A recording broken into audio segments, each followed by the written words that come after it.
Et votre invité aujourd'hui dans la grande interview en direct sur Boursorama, c'est Jean-Claude Trichet. Bonjour. Bonjour. Merci à vous d'être là avec nous, ancien président de la Banque Centrale Européenne. J'imagine que vous avez suivi avec intérêt le discours du président Macron hier à Davos, discours qui était très très attendu. On l'a vu d'un côté défendre en anglais des réformes libérales pour adapter la France à la mondialisation, il a été clair. Et juste après, et en même temps, diront certains, en français, dénoncer les excès de la mondialisation, du dumping fiscal, du dumping social qui est lié donc à cette même mondialisation.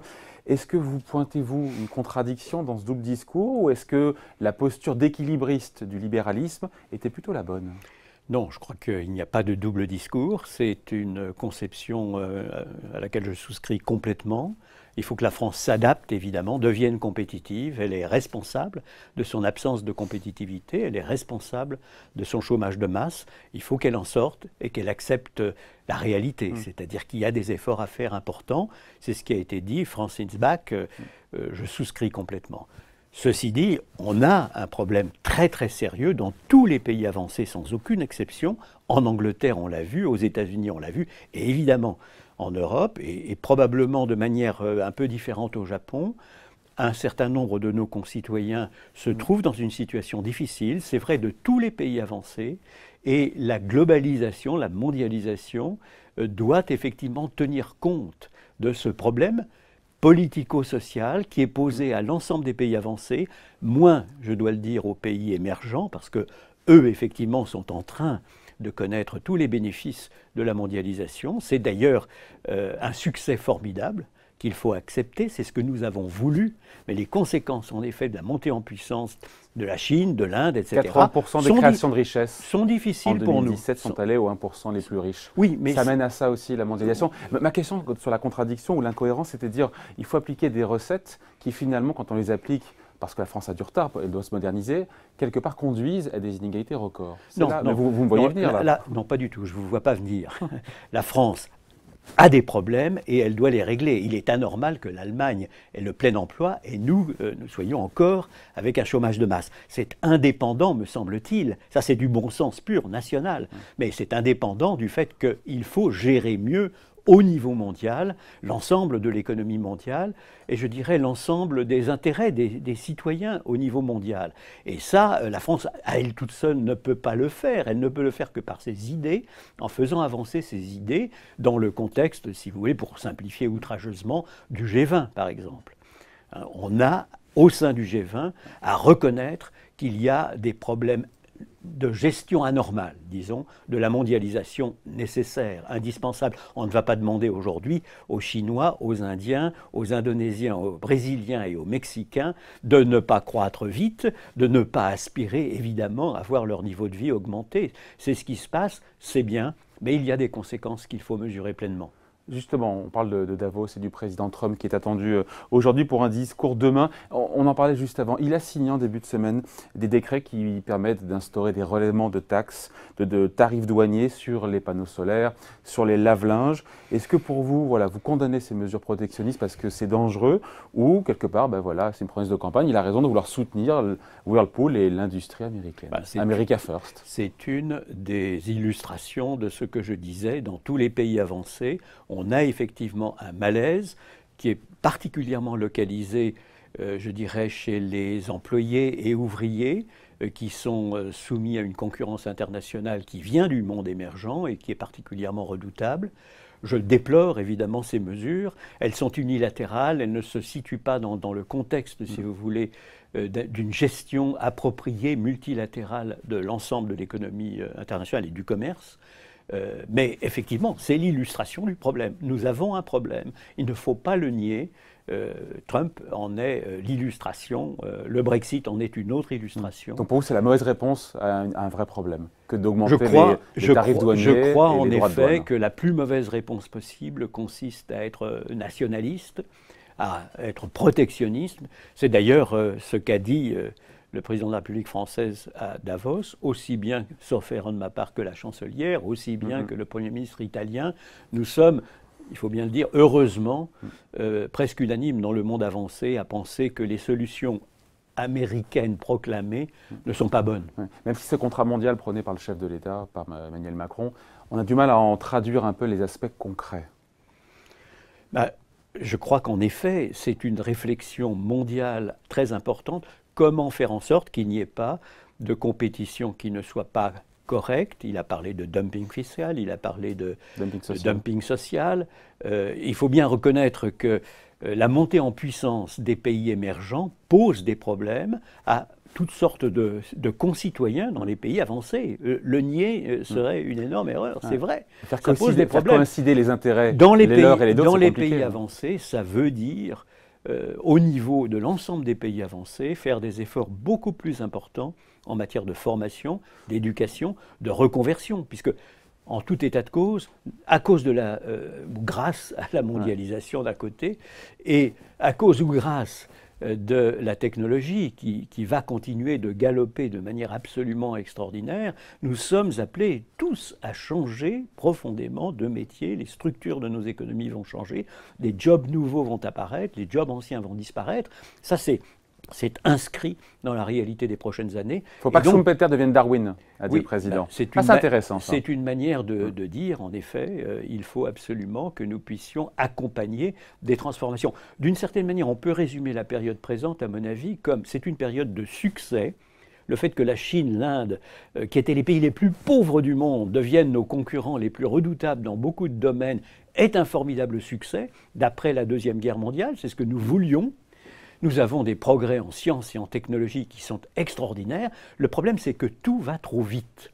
Tout va trop vite au regard de notre propre capacité d'adaptation dans les pays avancés. Le problème que nous avons en ce moment, c'est le problème qui se pose aux pays avancés, à ceux qui dominaient et qui sont appelés à ne plus dominer. Donc ça passe par la formation, encore une fois, mais c'est un problème qu'on a en France, qu'on a aux États-Unis, qu'on a partout, encore une fois. Oui, qu'on a absolument partout. Enfin, certains sont plus ou moins bons, si vous voulez, dans la capacité de former, d'éduquer, d'adapter leurs propres concitoyens. Davos toujours avec cette sortie remarquée du secrétaire au Trésor américain Steven Mnuchin, qui clame, enfin qui vante, qui clame haut et fort, on va dire que la baisse du dollar c'est une bonne chose pour le commerce américain, ça nous change du traditionnel, le billet vert, un dollar fort est dans l'intérêt des États-Unis.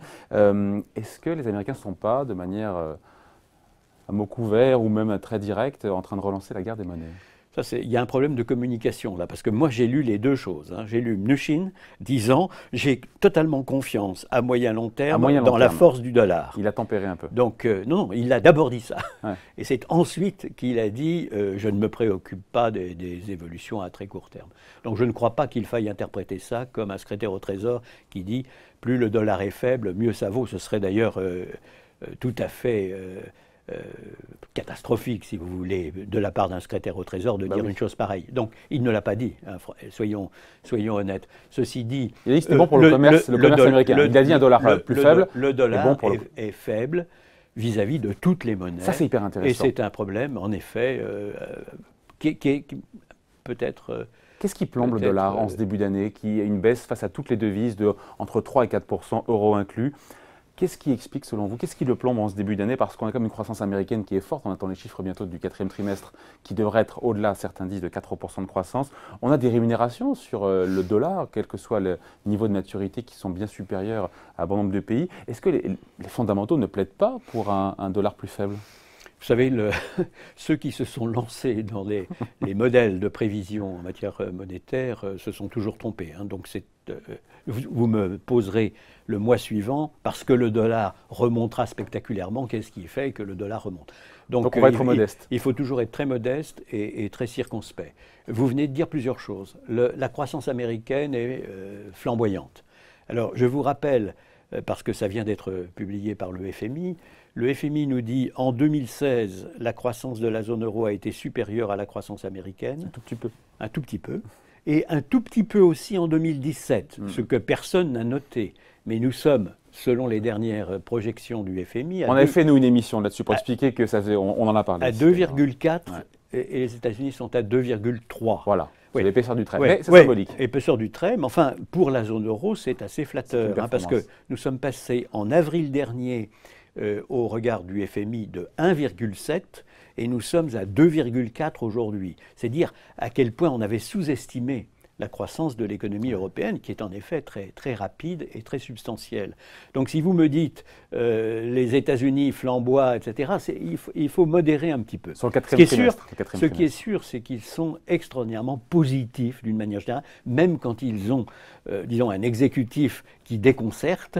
Ceux qui accompagnent les finances des États-Unis et la croissance des États-Unis sont toujours beaucoup plus positifs que les Européens eux-mêmes. Il y a un autre élément qui n'est pas négligeable tout à fait, c'est que les États-Unis sont en déficit constant de la balance des paiements courants. Et que beaucoup d'autres pays, depuis très longtemps, c'est structurel. Mais ce n'est pas bon non plus.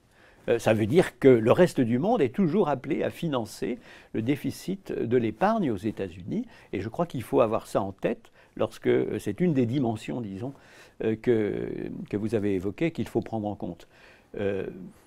Comme vous le savez, dans la zone euro, nous sommes en excédent, et en excédent assez substantiel. Ouais. J'espère que ça ne va pas durer éternellement, cet excédent si substantiel. On n'a pas besoin, au niveau de la zone euro, grâce à l'Allemagne notamment, 3 ou 3,5%. L'Allemagne, le fonctionnement de l'économie de marché doit normalement amener l'Allemagne à investir plus, à augmenter plus les traitements et salaires, et donc à atténuer, si vous voulez, cette très importante excédent. Donc la demande de Bruno Le Maire, du ministre de l'économie, qui a fait cette demande-là il y a quelques jours à l'exécutif allemand, est légitime, confirmé par Pierre Moscovici aussi, qui disait effectivement l'Allemagne doit investir plus, doit augmenter les salaires. L'Allemagne a à peu près 8,5% de produit intérieur brut d'excédent de balance des paiements courants.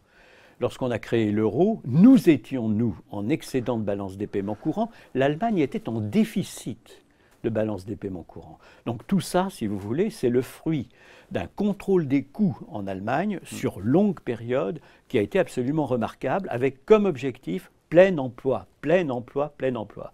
J'aimerais qu'on puisse avoir en France un objectif commun à tous, si vous voulez, à toutes les sensibilités politiques et aux partenaires sociaux, syndicats comme patrons.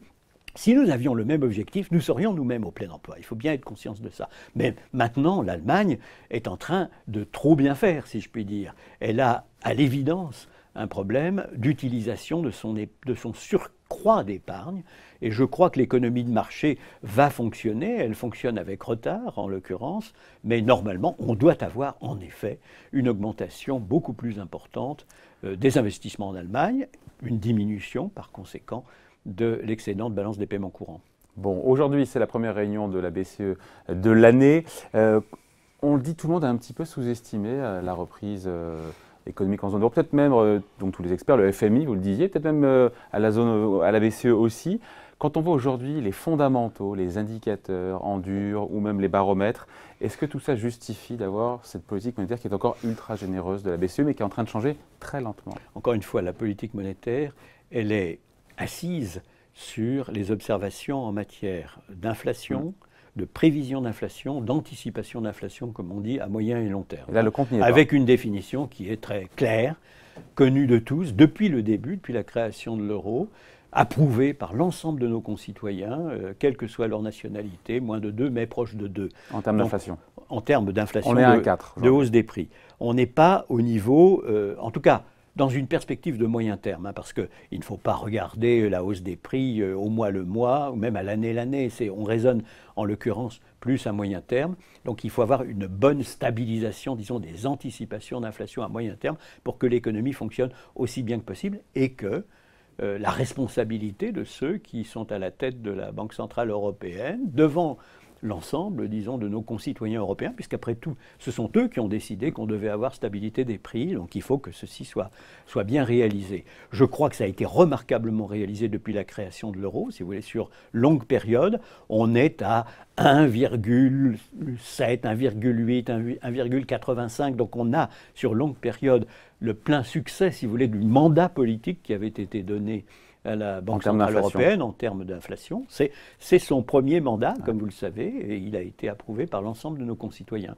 Alors, il est clair, en effet, que nous sommes maintenant dans une phase, et d'ailleurs ça a été souligné par le fait que depuis le début de cette année, les achats d'actifs ont considérablement diminué. Ils ont été divisés par 2 par la Banque Centrale Européenne. 60 milliards à 30 milliards. C'est le début. Mais on ne sait pas ce qui se passe après le mois de septembre. Vous comprenez que les investisseurs ont envie de savoir Ben voilà, que va-t-il se passer à partir du mois de septembre 2018? Est-ce que ça va continuer 30 milliards? Est-ce que ça sera réduit de moitié? Ou est-ce que ça sera terminé? Ils sauront le moment venu. Ce sont des décisions qui se prennent. Je crois le signal qui a été donné est un signal très important, mais ce qui compte, c'est ce qui se passe dans l'économie réelle et en termes d'inflation. Et là, alors, on voit en effet une économie réelle qui va remarquablement bien. En 9 mois, augmenter de 0,7% la croissance de l'économie réelle dans la zone euro par toutes les institutions internationales, c'est remarquable. Et bien entendu aussi les pressions inflationnées. Je vois qu'en France même, si vous voulez, on a des pressions inflationnées. Je ne vous cache pas que je les considère personnellement comme très anormales. On a du chômage de masse. Si l'on veut que ce chômage... Mais on a quoi, un 2, un 3 on voit en ce moment les dernières statistiques que j'ai, si vous voulez, avec les Purchasing Manager Index. On voit, si vous voulez, des tensions. On voit des tensions très, très évidentes, puisque beaucoup d'entreprises en France ont des difficultés de recrutement assez considérables. Or, n'oublions pas, si nous voulons arriver au plein emploi, il faut que nos biens et nos services, nos productions, aussi bien matérielles qu'immatérielles, soient compétitives. Pour qu'elles soient compétitives, il faut que le rapport qualité-prix soit considéré par les clients comme étant excellent. Si il y a d'autres compétiteurs qui font mieux, eh bien, nous n'aurons pas le plein emploi. Donc, il faut faire très attention. Les coûts sont absolument fondamentaux. La modération des coûts en Allemagne a conduit au plein emploi absolu. La modération des coûts en France est absolument nécessaire parce que nous sommes en chômage de masse. La croissance, encore une fois, qui s'est raffermie, qui est de plus en plus solide, plus 0,7%, vous le disiez, en zone euro, ça pousse, ça plaide pour que la BCE commence à modifier, encore une fois, sa communication. Mais en même temps, il y a l'euro fort aussi, l'euro qui remonte, en tout cas, qui complique la tâche de la BCE. Est-ce que, de ces deux forces qui ne vont pas dans le même sens, qu'est-ce qui peut pousser à un changement de calendrier Parce que les dernières, ce qu'on appelle les minutes de la BCE, qu'on a eues sur la dernière réunion, manifestement, il y avait cette envie d'aller un peu plus vite en matière de sortie de la politique monétaire très généreuse. Écoutez, le signal vient d'être donné. Passer de 60 à 30, c'est un énorme signal. En termes d'achat d'actifs. Il n'a pas, en termes d'achat d'actifs, il n'a pas été pris à la légère, me semble-t-il. Il a été pris parce que, effectivement, la Banque centrale européenne a vu qu'il y avait un retour, disons, à la normale en ce qui concerne les prix, parce que l'économie va beaucoup mieux et parce qu'un certain nombre de phénomènes heureux se manifestent. Les changes sont une des données parmi d'autres qui doit être prise en compte dans l'analyse que fait la Banque centrale européenne en matière de prix. Mais ce qui est clair, c'est qu'en ce moment, on n'a pas un euro fort, on a un dollar faible. Et vous m'avez posé la question, pourquoi diable le dollar est-il si faible? Et c'est une question les déficits jumeaux, on en a parlé. Dont les réponses ne sont pas faciles. Un mot encore du FMI, on l'a évoqué indirectement, le FMI qui a confirmé cette reprise économique mondiale en début de semaine. Mais dans le même temps, on a son chef économiste, Maurice Obstfeld, qui a ajouté, notamment dans une interview au Monde, il a dit qu'il faut quand même se préparer, il est très positif à court terme, mais il dit qu'il faudra se préparer à un nouveau creux, peut-être plus vite qu'on ne le pense. En termes d'activité, il faut s'y préparer, d'autant qu'on aura moins de munitions lors de la prochaine crise. Oui. Ça appelle une réaction. Il a absolument raison.